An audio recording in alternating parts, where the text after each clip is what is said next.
Eleanor's measuring tape slipped from her fingers the second the dressing room doors opened.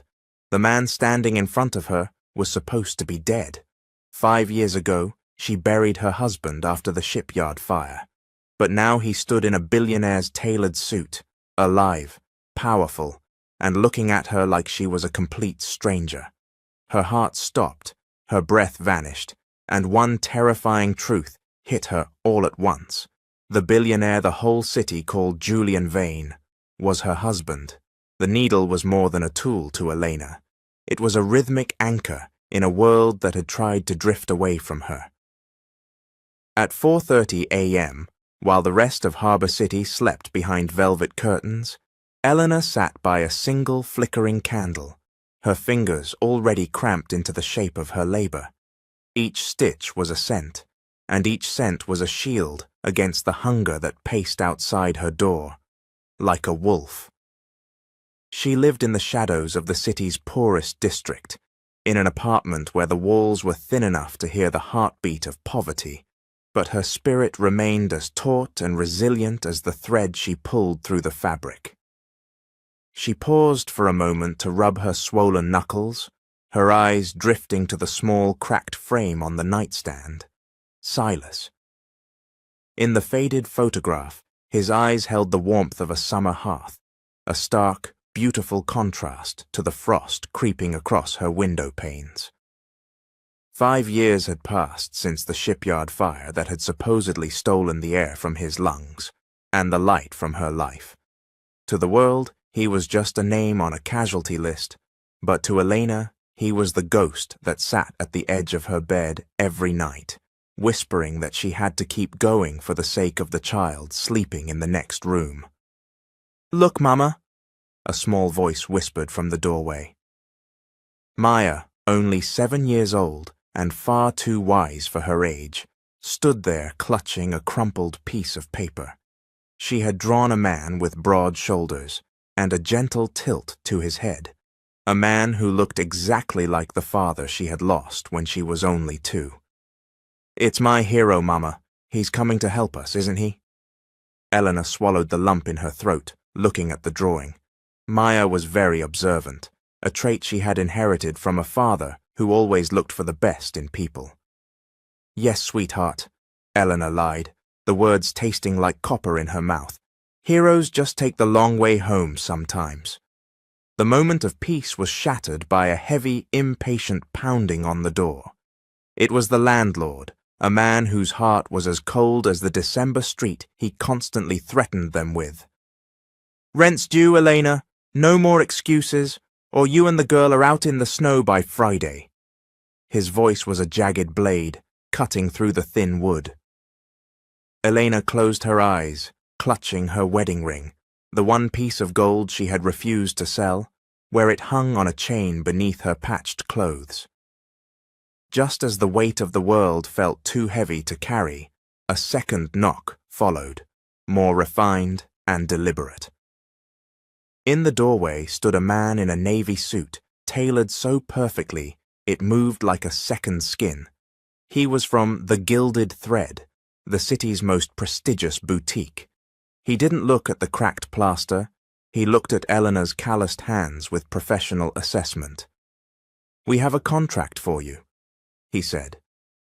"A wedding suit for Julian Vane, the Iron Tycoon. It involves the imperial silk, a fabric so rare that only a true master can be trusted with it. The fee will cover your debts for a lifetime." Eleanor accepted the job with a trembling hand, unaware that the silk she was about to touch was the very thread that would lead her back to her past.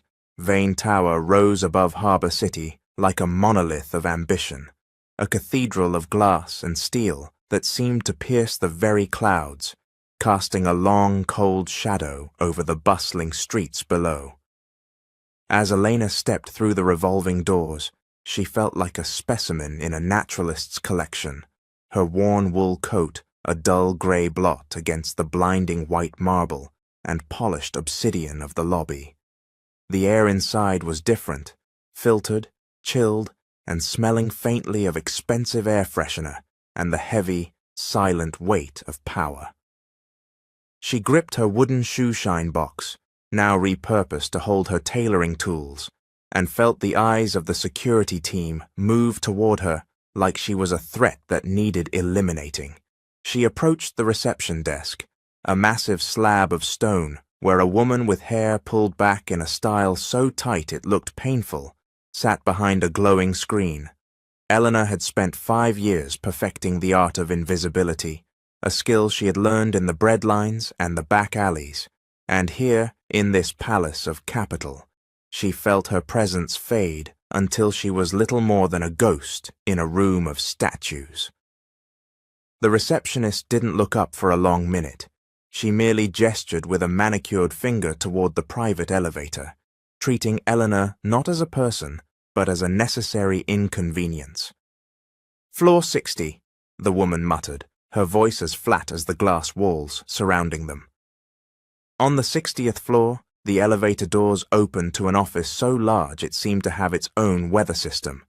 Mrs. Higgins, the representative from the boutique, was already waiting, her face a mask of professional anxiety.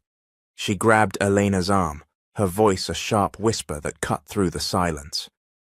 "Remember, Julian Vane is a man of iron and logic. He does not like wasted time, he does not like chatter, and he certainly does not like the common folk touching him more than necessary. Just take the measurements and stay silent." Eleanor nodded, her heart hammering against her ribs like a trapped bird, though she didn't understand why the simple act of tailoring a suit felt like walking into a storm. Eleanor was ushered into a private dressing room that smelled of money and cedar, a space where every piece of furniture looked like it belonged in a museum rather than a home. She set her tools on a velvet stool and began to prepare, her calloused hands trembling as she laid out the measuring tape and the shears. She felt a strange, unexplainable skin awareness, a prickle at the back of her neck that she hadn't felt in years. It was the feeling of a world about to shift on its axis, the calm before a devastating collision. Then she heard it, a voice from the hallway. It was a deep, smooth baritone with an edge to it that made the air vibrate, a sound that sent a jolt of recognition through her body so intense it felt like a physical blow. It was a voice she had heard in her dreams every night for 5 years, a voice that had once whispered promises against her skin in the quiet dark of their small apartment. Her breath hitched, and she stood frozen, the measuring tape dangling from her numb fingers. The heavy mahogany doors swung open, and a man walked in with the predatory grace of someone who had never in his life been denied anything he wanted. He was dressed in a perfectly tailored charcoal suit that probably cost more than most people made in a year. Eleanor looked up, her heart stopping in her chest as she found herself face to face with a ghost. The sharp jawline, the broad shoulders, and those eyes, the color of winter storms, belonged to the man she had buried 5 years ago. It was Silas. Her husband was standing in the center of an empire, looking at her with the cold, distant gaze of a complete stranger. But as she looked at him, Eleanor didn't see a billionaire or a titan of industry. She saw a ghost she had buried 5 years ago, a man whose promises had once been the only warmth in her cold world. Julian looked at her with winter eyes, dark and analytical, eyes that seemed to absorb everything they looked at without giving a single spark of warmth back.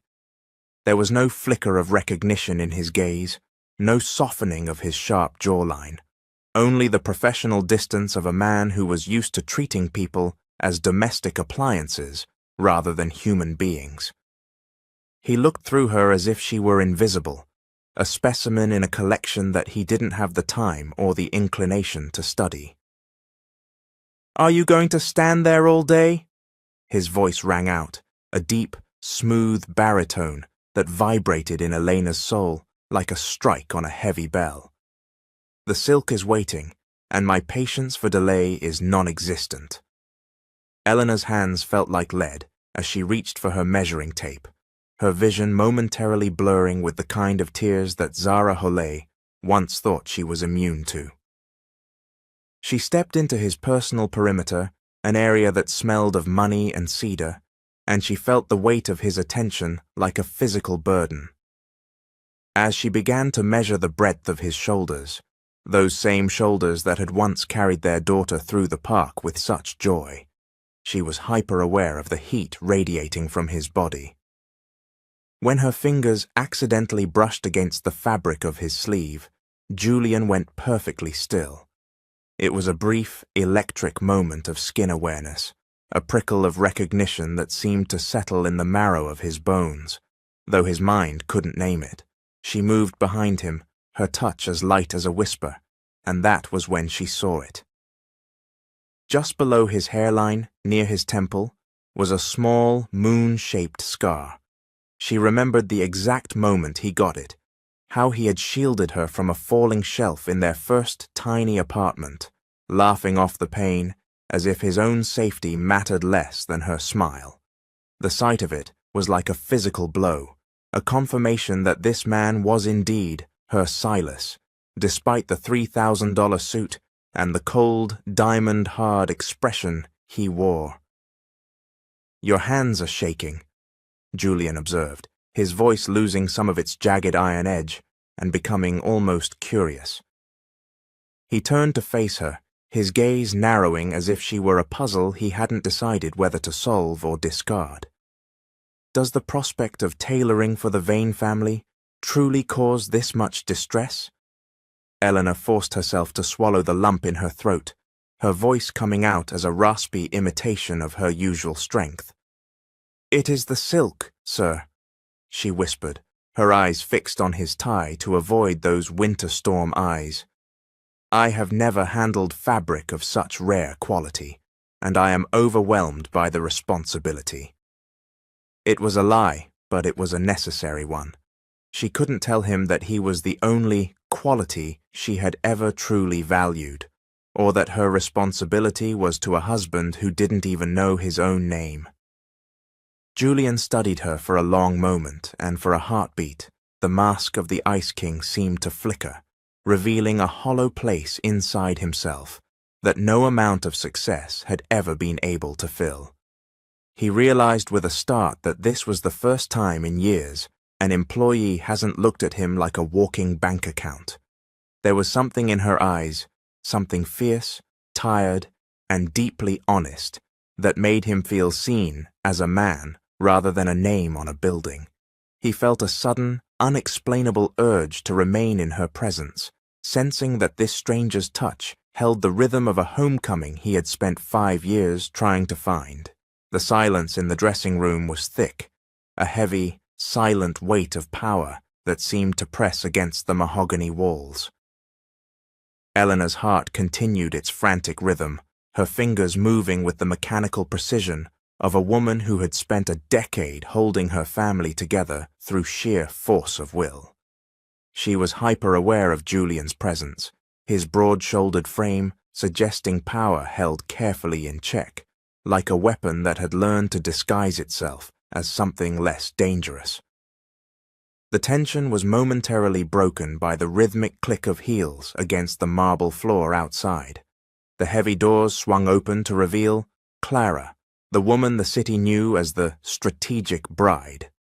Clara did not enter with the warmth of a woman in love, but with the proprietary confidence of someone who had already won a high-stakes negotiation. She was stunning, wearing a dress that surely cost more than Eleanor's annual rent, her hair pulled back in a style so tight it looked painful. Clara paused at the threshold, her nose wrinkling as she surveyed the room. "Julian, darling, why are we in this stuffy corner of the estate? This room smells of ancient dust and common labor," she said, her voice a sharp whisper that cut through the silence. She approached Julian, ignoring Elena as if she were a domestic appliance, and reached out to adjust a tie that didn't need fixing. Julian, however, didn't seem to hear her.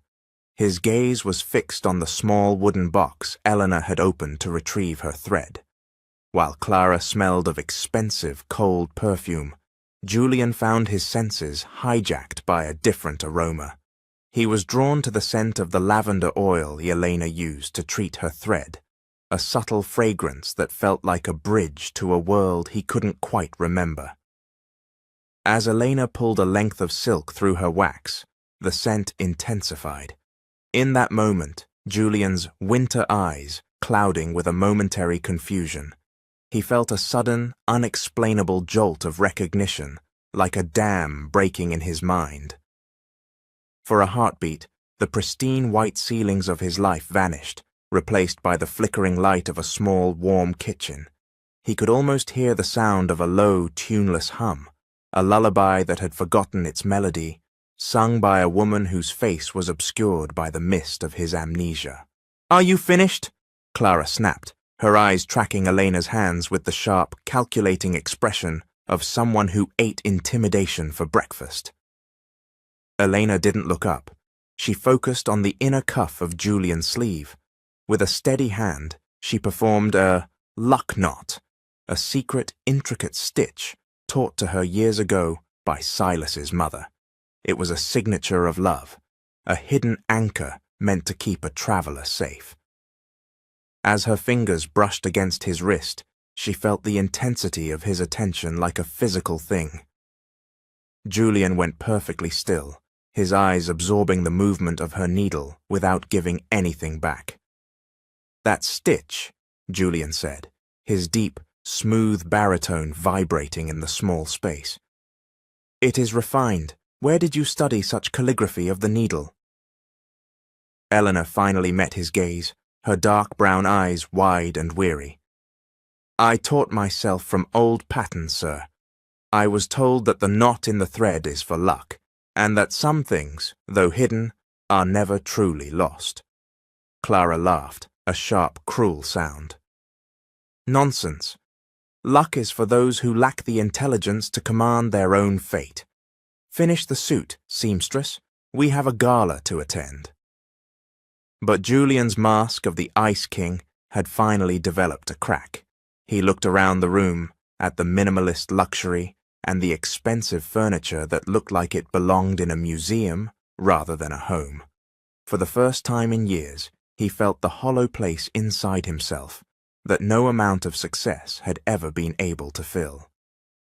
He turned back to Elena, ignoring the strategic bride at his side. "You're different from most people I meet," he murmured, his voice losing its jagged iron edge.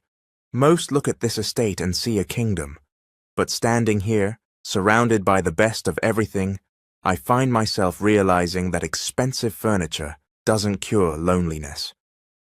Eleanor felt a tear prick her eye, but she blinked it away. She recognized that loneliness. It was the same one she had carried for 5 years. As she packed her tools, she knew the Iron Tycoon was still her husband, but he was a man playing a role instead of actually living.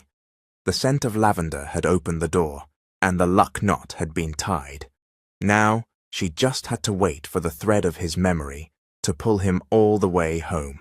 The private tailoring room at the Vane estate was a sanctuary of silence, a space where the heavy scent of cedar and expensive wool usually offered Elena a sense of professional focus. But today the air felt thin, as if the room itself were holding its breath.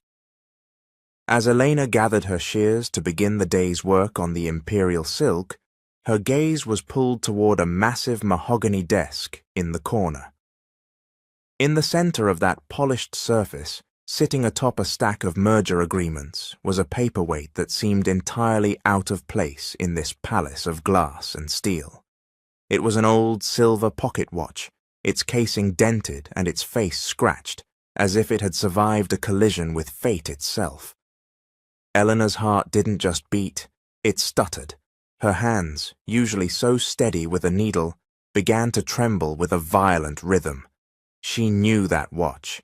She had polished it every Sunday for years. It was Silas's only inheritance from his father, a piece of history he had intended to pass down to Maya. He had been wearing it the night of the shipyard fire, the night the world claimed he had turned to ash. She reached out, her fingers hovering just inches from the dented metal when the heavy doors swung open. Julian Vane walked in, his presence radiating that unsettling combination of power and stillness that had become his armor. His winter eyes immediately locked onto Eleanor, then dropped to her outstretched hand near the watch. "It's an eyesore, isn't it?" Julian's voice was a deep, smooth baritone that seemed to vibrate in the very marrow of Eleanor's bones. He walked to the desk and picked up the watch, turning it over in his large, calloused hand. "My advisors tell me to throw it away. They say a man of my standing should have something more refined, but for some reason, I cannot bring myself to part with it." Eleanor forced her voice to find a flat, professional edge, though it felt like a raspy imitation of her usual strength. "It looks like it has a story, sir. Some things are more valuable for what they've survived than what they are worth." Julian looked at her then, really looked at her, and the mask of the Ice King seemed to flicker for a heartbeat. "I wouldn't know," he admitted, his voice losing its jagged iron edge. "I was found with this watch 5 years ago. I was pulled from the wreckage of a fire with no name, no past, and no memory of the man who owned this. The Vane family, they needed an heir.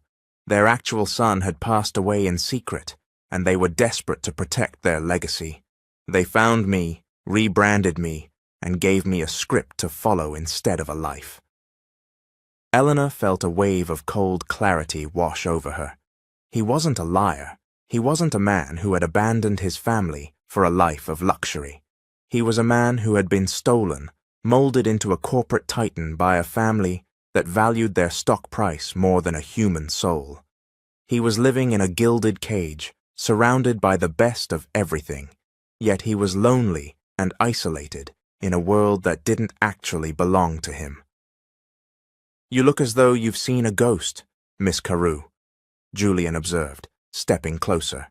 The proximity sent a jolt of recognition through Eleanor, a prickle of skin awareness that screamed this was the man who had once promised to grow old beside her. "I was just thinking, sir," Eleanor whispered, her eyes fixed on the moon-shaped scar near his temple, "that money does not give you freedom. It gives you different constraints." Julian went perfectly still. That is an extraordinarily perceptive thing for a seamstress to say. "I have spent 5 years observing the world from the margins, Mr. Vane," she replied, her voice growing stronger. "I have learned that character is the skin we live in, but status is just a suit we wear.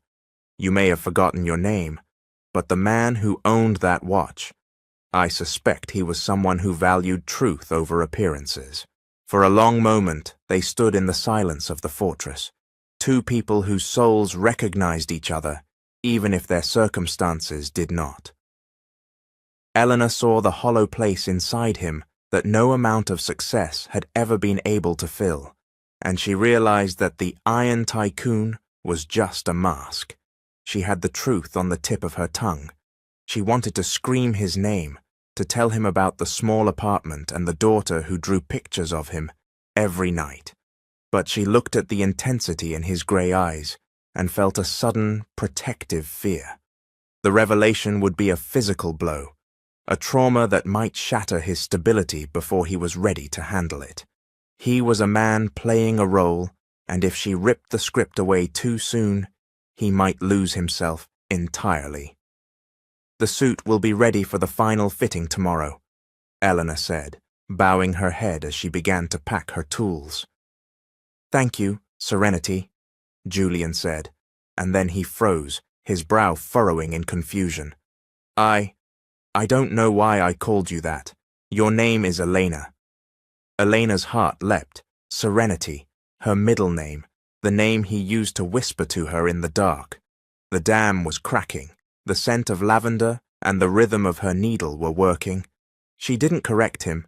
She simply smiled, a sad, beautiful expression of patience and restraint. "Perhaps you're just starting to remember that some things, though hidden, are never truly lost." She walked out of the room, leaving Julian staring at the dented watch, unaware that the thread of his memory was finally beginning to pull him home. The morning began with a crisis that tested the very limits of Elena's patience and restraint. The neighbor who usually watched Maya had been called away, leaving Elena with a choice that felt like walking a knife's edge. She could not miss the final fitting for Julian Vane's imperial silk suit, as the fee was her only shield against the cold December street, yet she could not leave her 7-year-old daughter alone in their tiny, decrepit room. With a heart full of uncertainty and fear, Eleanor dressed Maya in her best worn red sweater and brought her into the belly of the monolith, the Vane estate. Eleanor left Maya near the servants' entrance with strict instructions to remain invisible, a skill both mother and daughter had perfected over 5 years of survival. But Maya, possessed of her father's innocent curiosity, was soon drawn toward the estate's private gardens, a sprawling emerald landscape that looked like a fairy tale coming to life. In the center of the garden, near an ancient oak tree, Maya found a broken birdhouse that had fallen from its perch. She did not cry or look for an adult. She simply sat on the grass and began to fix it, using a discarded length of Elena's lavender-scented thread and a bit of impeccable logic. Julian Vane, seeking an escape from the heavy, silent weight of power that permeated his office, was walking through the grounds when he spotted the small figure. He should have called security. He should have enforced the rules of the restricted area. But something about the girl's focused stillness made him pause. He watched as she knotted the thread with a precision that was refined and strangely familiar. "It needs a secondary anchor," Julian heard himself say, his deep, smooth baritone startling even himself. Maya looked up with zero fear, her dark eyes the exact shape and warmth of the ones in Elena's nightstand photo, scanning his face with an intensity that was unsettling coming from a child. "The wind comes from the east, mister," she explained, gesturing with her small hand. "If I don't tie it here, the babies will fall when the storm comes. My hero says you always build for the storm." Julian felt a jolt of recognition that had nothing to do with business and everything to do with a hollow place inside himself he had forgotten existed. He slowly lowered himself to the grass, his charcoal suit that cost more than a year's rent disregarded in the mud. For the first time in 5 years, the Ice King was sitting on the earth, helping a stranger build something that didn't have a stock price. He felt a softness he had forgotten he possessed, his long fingers moving in sync with hers to secure the wooden roof. As they worked, Maya pulled a crumpled drawing from her pocket. "You look like my hero," she whispered, her gaze drifting to the moon-shaped scar near his temple. "But his eyes are happy. Yours look like they're waiting for the long way home." The words were a physical blow to Julian's carefully constructed armor of logic. He felt a crack in his fortress, a sudden, desperate relief as if a dam were breaking in his mind. He reached out, his hand trembling as it hovered near her hair, feeling a skin awareness that screamed of belonging. "Maya!" Eleanor's voice cut through the air, sharp with terror and panic. She burst into the clearing, her face pale as she saw her daughter sitting with the most powerful man in the city. But the sight stopped her breath for a different reason. There, in the golden light of the afternoon sun, was the image of the family she had lost, made manifest. Silas, the man the world called Julian, was looking at the girl with a tenderness that transformed his face from intimidating to something far more dangerous, a man with a heart. Julian stood up slowly, the mask of the Iron Tycoon slipping further than ever before. He looked at Eleanor, then back at the girl, and then at the gilded cage of his mansion in the distance. He realized in that moment that expensive furniture doesn't cure loneliness, and that the script he had been following was written in a language his heart no longer spoke. "She's very observant," Julian murmured, his winter eyes bright with a confusion that was rapidly turning into hope. He began to doubt if his strategic alliance with Clara was what his soul actually wanted. As Elena rushed to gather Maya, Julian didn't scold them.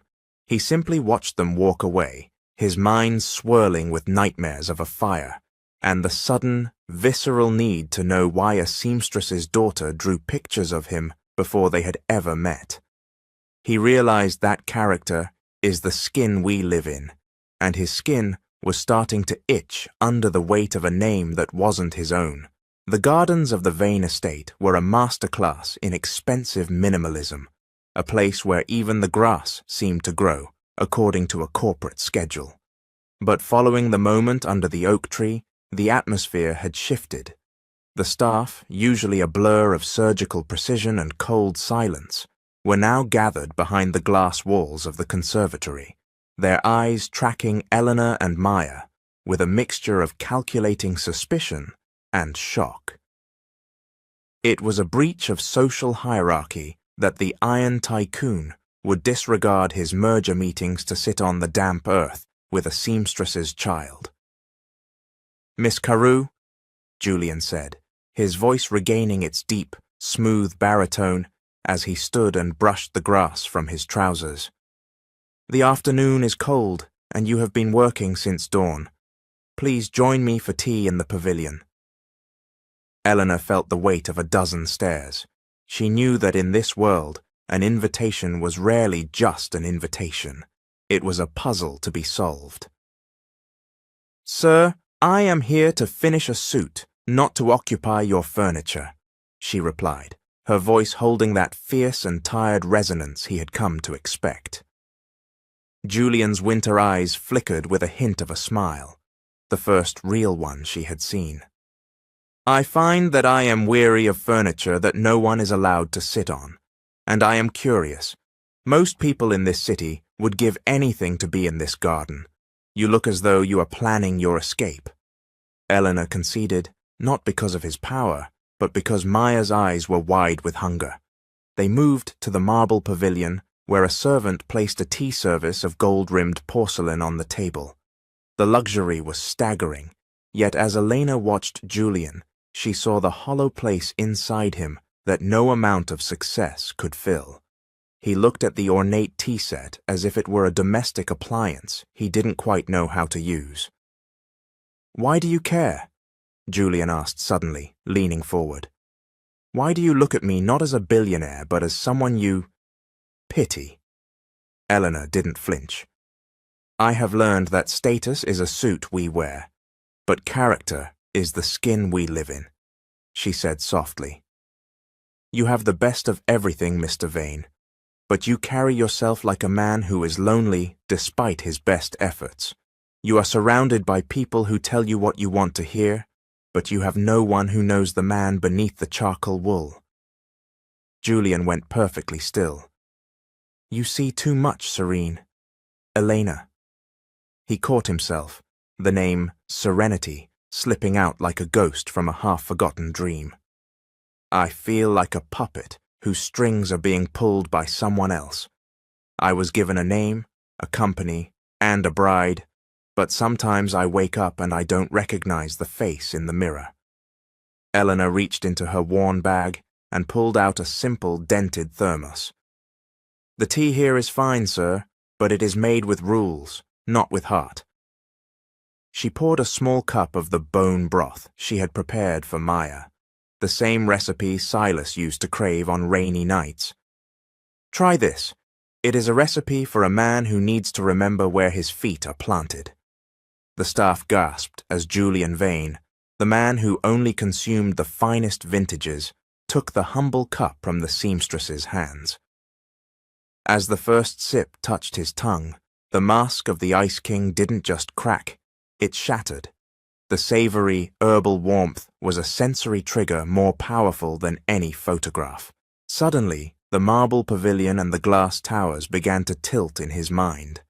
For a heartbeat, the pristine silence was replaced by the sound of a shipyard whistle and the smell of salt air. He saw a flash of a woman's silhouette against a small kitchen window, humming a tuneless lullaby that sounded like home. His heart, which science had said was cold and logical, started to stutter and find a rhythm it hadn't known in 5 years. I know this," Julian whispered, his voice trembling. He looked at Elena, and for the first time, his winter eyes weren't cold. They were terrified. "Why do I feel like I've been waiting for this taste for a lifetime?"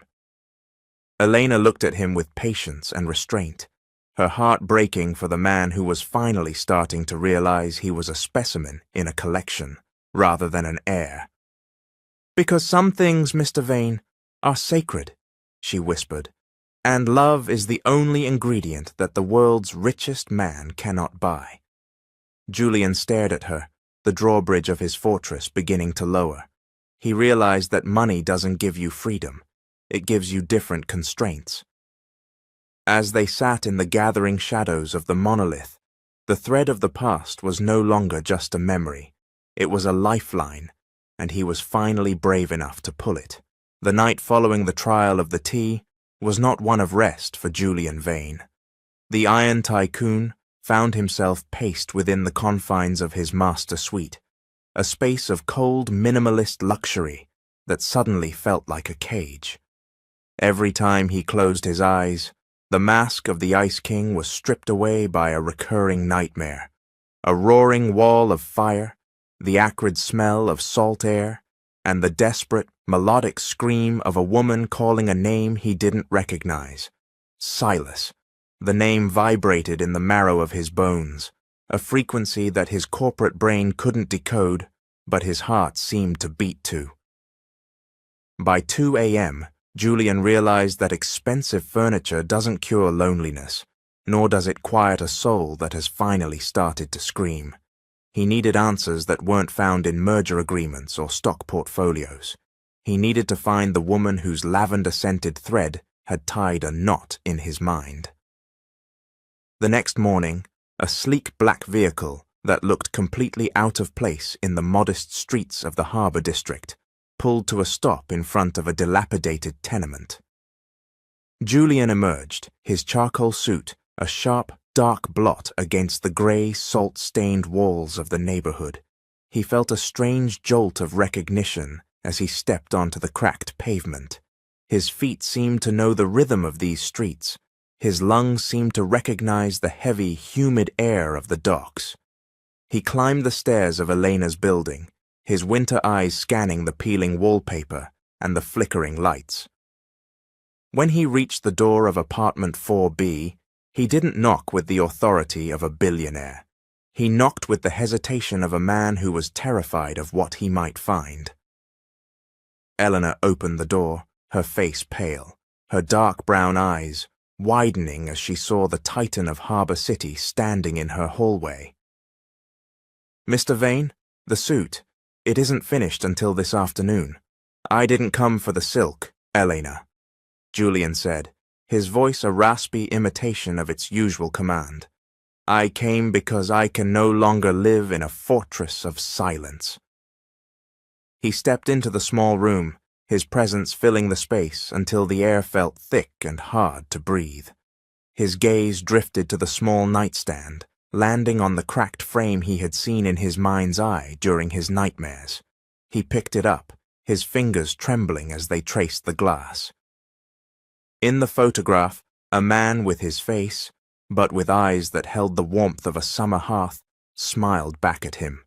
The man in the photo was wearing a simple shipyard uniform, his arm around a younger, radiant Eleanor. "Who is this?" Julian whispered, the words falling like stones into still water. "That is my husband, Silas," Eleanor replied, her voice steady with patience and restraint, though her heart was hammering a frantic rhythm. "The world says he turned to ash 5 years ago, but I have always believed that some things, though hidden, are never truly lost."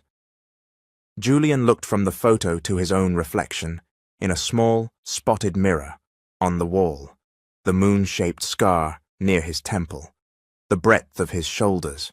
The ghost he had been chasing wasn't a stranger. It was the man he used to be. He felt a physical blow of clarity, a dam breaking in his mind that released a flood of memories. The smell of the shipyard, the weight of a child in his arms, the taste of bone broth on a rainy night. "They lied to me," Julian murmured, his winter eyes finally turning a soft, turbulent grey. "The Vane family. They didn't save me. They stole me." He realized then that he had been a specimen in a naturalist's collection, a puppet whose strings were being pulled by a family that needed a legacy more than they valued a human soul. They had given him a script to follow instead of a life, and he had played the role of the Iron Tycoon with surgical precision, unaware that his true life was waiting for him in a room that smelled of lavender and wood smoke. "I have to go back," Julian said, his jaw tightening into a line of iron. "I have to face them." "Julian, Silas, wait!" Eleanor reached out, her fingers brushing his sleeve in a gesture of protection and fear. "No," he said, looking at her with a fierce and tired intensity. "I have spent 5 years being what others needed me to be. I have lived in a palace of glass where the only reality was the profit margin. But standing here, looking at this photo, I realize that money doesn't give you freedom. It gives you different constraints. I am tired of being a ghost, Eleanor. I want to be the man who owned that watch. I want to come home." He walked out of the apartment, leaving Eleanor standing in the silence of her humble home. Julian drove back to the Vane estate, but he no longer saw it as a kingdom. He saw it as a gilded cage. He marched into the grand study where the Vane elders sat, surrounded by the best of everything, and threw the dented silver pocket watch onto the mahogany desk. "Tell me the truth," he commanded, his voice vibrating with the power of a man who had finally found his own name. "Tell me why you let a woman mourn for 5 years while you dressed a shipyard worker in charcoal wool and called him an heir." The silence that followed was heavy, the heavy, silent weight of power finally collapsing under the gravity of the truth. The elders looked at him, and for the first time, Julian saw them not as gods of industry, but as small, desperate people who had traded their integrity for a stock price. He realized that character is the skin we live in, and his skin finally felt like it belonged to him again. He was no longer Julian Vane, the Iron Tycoon. He was Silas, and he was finally ready to break every rule to find his way back to the light. The imperial silk suit was nearly finished, a shimmering testament to 5 years of grief and labor that now lay draped across a velvet mannequin like a specimen in a naturalist's collection. Eleanor sat by her sewing machine, her hands finally resting, though her heart continued to hammer a frantic rhythm against her ribs. She was waiting for the collision she knew was coming, the moment the man the world called Julian Vane would return from his confrontation with the elders to face the truth of his own soul. When the mahogany doors finally swung open, the man who walked in was no longer the Ice King. Julian stood in the doorway, the heavy, silent weight of power that usually clung to him like a second skin having evaporated, leaving behind a man who looked younger, raw, and fundamentally shaken. He looked at Elena, and his winter eyes, once the color of storm clouds and old silver, were now turbulent with a desperate, burgeoning relief. "Why?" he asked, his voice a raspy imitation of his corporate command. He walked toward her, his fingers tracing the silver pocket watch he had brought back from the study. "Why didn't you tell me I was already home?" Eleanor stood slowly, her fingers brushing the chain of her wedding ring beneath her clothes. "Because I wanted you to choose me, Silas," she whispered, the name falling between them like a sacred vow. "I didn't want you to come back to me out of a sense of debt, or because you felt like a puppet whose strings were being pulled by a different set of hands. I wanted you to choose this life for who you are now, not just because of who you were 5 years ago." Silas, for he could no longer think of himself as Julian, stepped into her personal perimeter. For the first time in years, the fortress of silence he had lived in felt truly dismantled. He realized that while he had been surrounded by the best of everything, he had been a man playing a role instead of actually living. He reached out, his hand trembling as he cupped her face, feeling a skin awareness so intense it felt like his entire body was waking up from a long, cold winter. I spent 5 years thinking that expensive furniture would cure the loneliness in my chest, he murmured, his forehead resting against hers. But every time I looked in the mirror, I saw a stranger staring back. I realize now that character is the skin we live in, but status is just a suit we wear. Then he kissed her. It was a soft and tentative kiss, a question asked by a soul that had been lost for half a decade.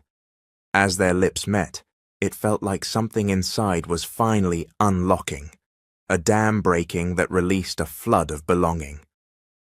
In that moment, Silas knew that loving her was the right reason to break every rule he had ever been taught in the vain boardroom. The spell was broken by a soft sound from the shadows. Clara, the strategic bride, was standing near the dressing room screen. She didn't look like a villain who had been thwarted. She looked like a woman who was observing a miracle she had never been allowed to experience for herself. She had seen the way Silas looked at the seamstress, a gaze full of a warmth that no merger agreement or trust fund could ever manufacture. "You've been making sad eyes at each other for weeks, Julian," Clara said, her voice lacking its usual sharp negotiating edge. "I may be strategic, but I am not blind. Your heart has finally woken up, and it's clear that I was never the one it was beating for." Eleanor tensed, her protective instincts for Maya and Silas flaring, but Clara held up a manicured hand. "I'm not here to cause a scandal. I'm here because I, too, am tired of playing a role. My family wanted an alliance, but I want a life. If this seamstress is the one who can turn the Ice King back into a man, then she is the one you should be with." Silas looked at Clara with a new level of respect. "I am stepping down, Clara. I am leaving the vain empire to find the man who owned that shipyard watch." "I know," Clara replied with a sad, elegant smile. "And I think I'll take that trip to Paris I've been putting off. Life is too short to waste on convenient arrangements when real love is available." She turned to Elena, looking her in the eye with a genuine sincerity that bridged the gap between their worlds. "Take care of him, Elena. He was a specimen in a naturalist's collection for 5 years. He needs someone who knows how to handle a soul that's still a bit fragile." As Clara walked away, her heels clicking a rhythmic goodbye against the marble, Silas turned back to Elena. He took her hand, intertwining their fingers, and for the first time, the Iron Tycoon looked truly at peace. He realized that true success isn't about being seen by the world, but about being known by the people you love. "We have a lot to undo," Silas said quietly, "but I'm ready to start the journey, even if I cannot see the destination yet." Eleanor smiled, a tear of joy finally escaping. "You're not alone anymore, Silas. You're home." The morning of the scheduled merger announcement arrived with a sky the color of bruised pewter, casting a cold, flat light over the vain estate. Inside the fortress of glass and steel, the air was thick with the heavy, silent weight of power. Lawyers in charcoal suits moved through the hallways with surgical precision, clutching briefcases that held the fate of thousands of employees. For the Vane elders, this was to be the crowning achievement of their legacy, the final stitch that would secure their empire for a generation. But for the man they called Julian, it was the day the mask of the Ice King would be set aside forever. Silas stood in the center of the Grand Library, staring at the imperial silk suit that Eleanor had finished. It was a masterpiece, every stitch a testament to her patience and restraint. He traced the luck knot on the inner cuff, feeling a jolt of recognition that no longer terrified him. It was a lifeline, He was no longer a specimen in a naturalist's collection, a man without a past. He was Silas, and he was finally ready to stop being a puppet whose strings were being pulled by people who valued a stock price more than a human soul. A soft click of heels announced Clara's arrival. She was dressed in a suit of ivory wool, her expression holding a genuine sincerity that Silas hadn't seen in their 3 years of strategic compatibility. "The press is gathering in the ballroom, Julian," she said, her voice lacking its usual sharp, negotiating edge. She looked at him, really looked at him, and sighed. "But you aren't going to sign those papers, are you? Your winter eyes have changed. There's a fire in them now that doesn't belong to the Vane legacy." Silas turned to her, his posture straight and powerful. "I cannot marry you, Clara. I cannot lead this company under a name that was stolen from a dead man's pocket watch. I realize that expensive furniture doesn't cure loneliness, and building an empire on a lie is just building a taller cage." Clara smiled, a sad, elegant curve of her lips. "I know. I saw you with her, the seamstress. I saw the way you looked at her child. I realized then that life is too short to waste on convenient arrangements when real love is available." She reached out and touched his arm. "I've already spoken to my father. I told him I'm releasing you from the engagement. I'm going to Paris, Silas. I want to find a life where I'm not just a line item in a merger." "Thank you, Clara," Silas murmured, a weight lifting from his chest. But the true collision was yet to come. Silas marched into the boardroom where the Vane elders sat, surrounded by the best of everything. They looked up, their faces etched with a calculating suspicion as they saw he wasn't wearing the wedding suit. "Where is the silk, Julian?" the eldest Vane demanded. "The cameras are waiting." Silas threw the dented silver pocket watch onto the mahogany table. The sound echoed like a gunshot. "My name is Silas," he said, his voice a deep, smooth baritone that shook the very foundations of the room. 5 years ago, you found a man with no memory and decided to turn him into a specimen to save your reputation. You let a woman and a child starve in the shadow of your towers while you dressed me in charcoal wool." The elders exchanged a glance of weary fear. They tried to argue, to speak of stability and the greater good, but Silas cut them off. "You told me that money was freedom," Silas said, looking at the moon-shaped scar on his hand. "But I've learned that money doesn't give you freedom. It gives you different constraints. I am stepping down. Effective immediately. The merger is cancelled. I am taking the man I used to be, and I am going home." The silence that followed was absolute. Silas didn't wait for their approval. He walked to the executive terminal and performed one final act under the name Julian Vane. With a few keystrokes, he transferred a portion of his personal, legitimate savings, funds he had earned through his own innovations, to clear every debt attached to Elena's name. He ensured the lease on her workshop was paid for a decade. He realized that status is just a suit we wear, but character is the skin we live in. As he walked out of the monolith, past the stunned security guards and the confused reporters, Silas felt the cold December air hit his face. It didn't feel biting. It felt like a baptism. He saw Eleanor waiting near the fountain, her worn wool coat a humble blot against the marble. "It's done," he whispered, taking her hand. "Are you sure, Silas?" she asked, her dark brown eyes wide with uncertainty and fear. "You're giving up a kingdom." Silas pulled her close, the scent of lavender on her skin finally filling the hollow place inside him. "I didn't give up a kingdom, Elena. I just realized that some things, though hidden, are never truly lost."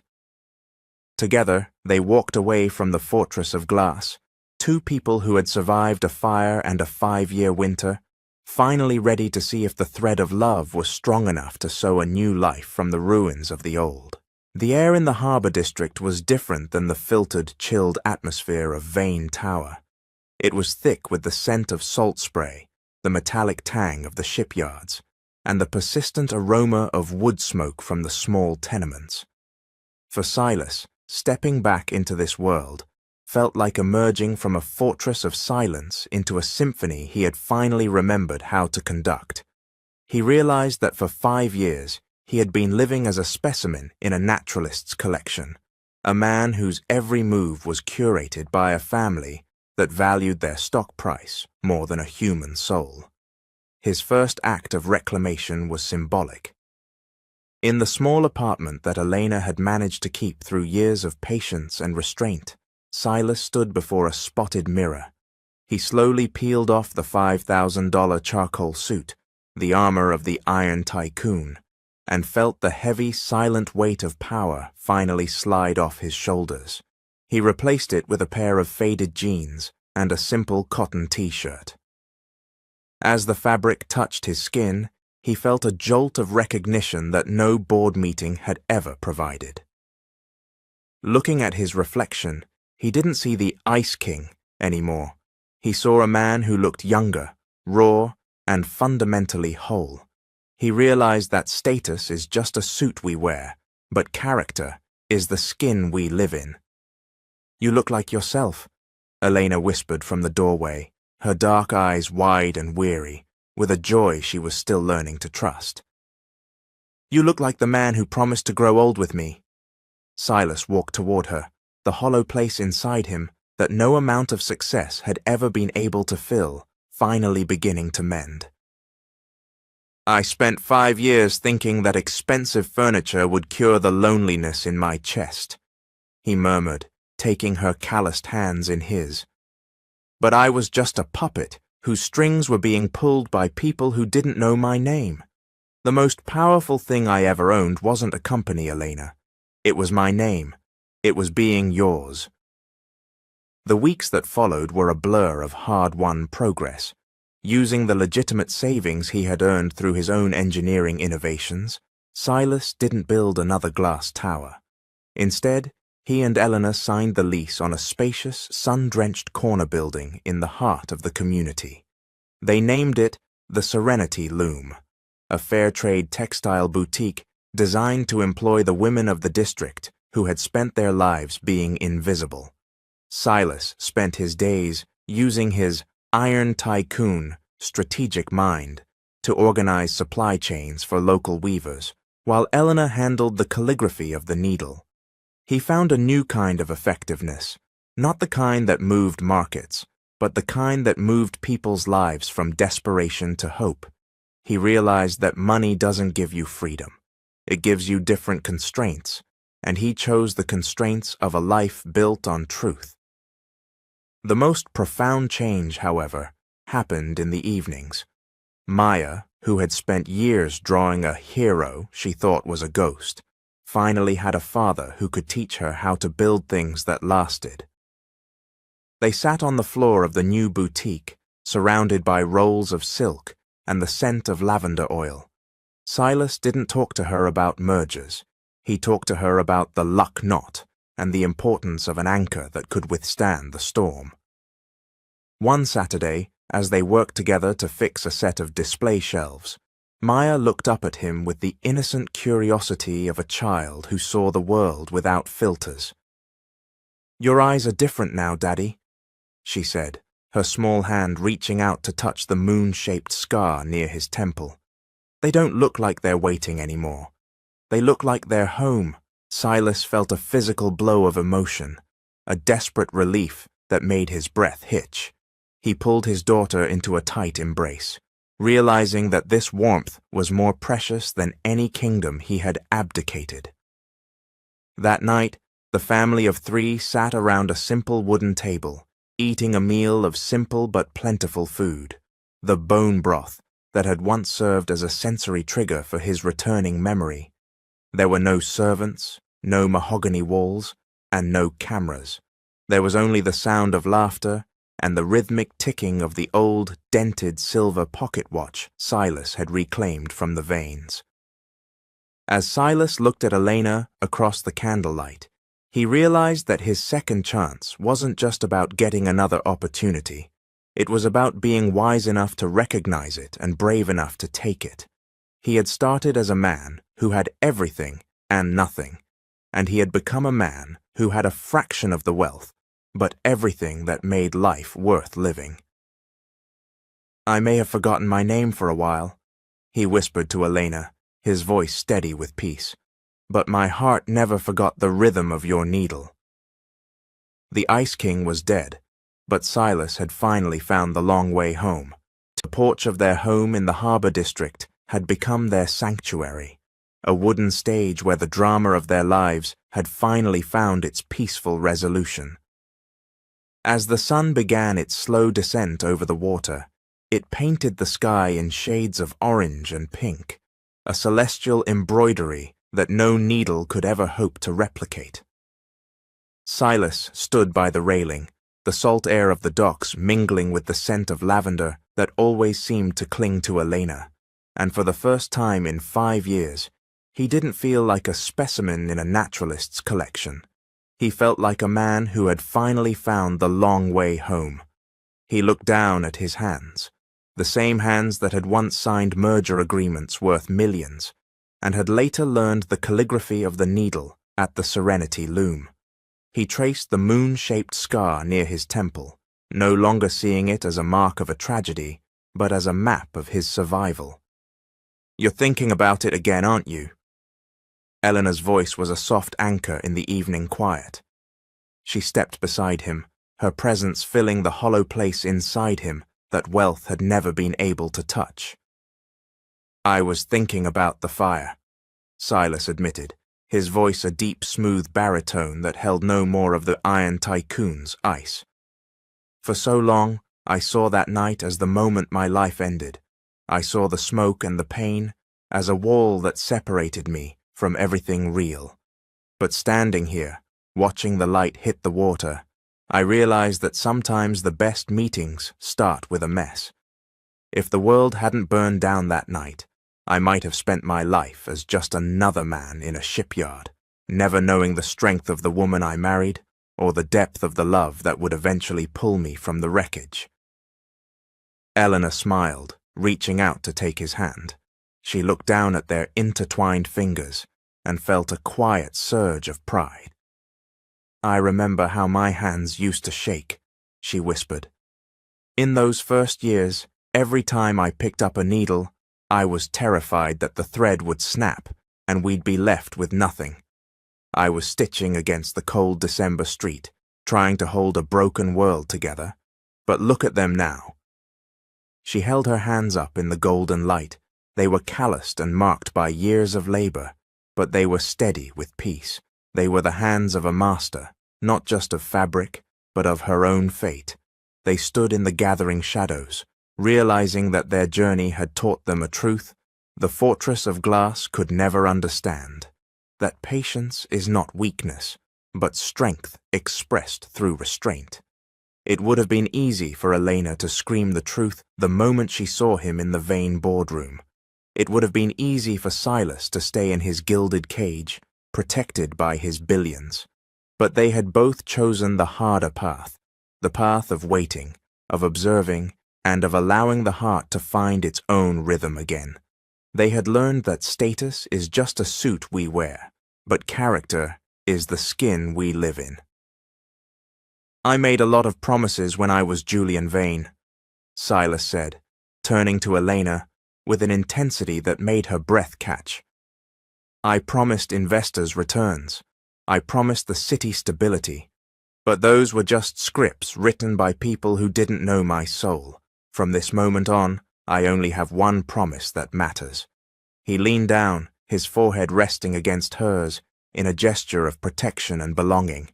"I promise to choose you every single day forever. Not because I have to, or because a contract says so, but because there is no world I want to inhabit where you aren't the rhythm of my needle." Below them, in the small garden where the herbs grew tall, Maya was playing with a wooden birdhouse Silas had helped her build. She was laughing, her dark eyes bright with the innocent curiosity of a child who no longer had to draw heroes in the dark. Silas and Elena watched her, knowing that while she would never inherit a list of corporate titles, she was inheriting something infinitely more valuable. She was inheriting a legacy of love instead of just gold.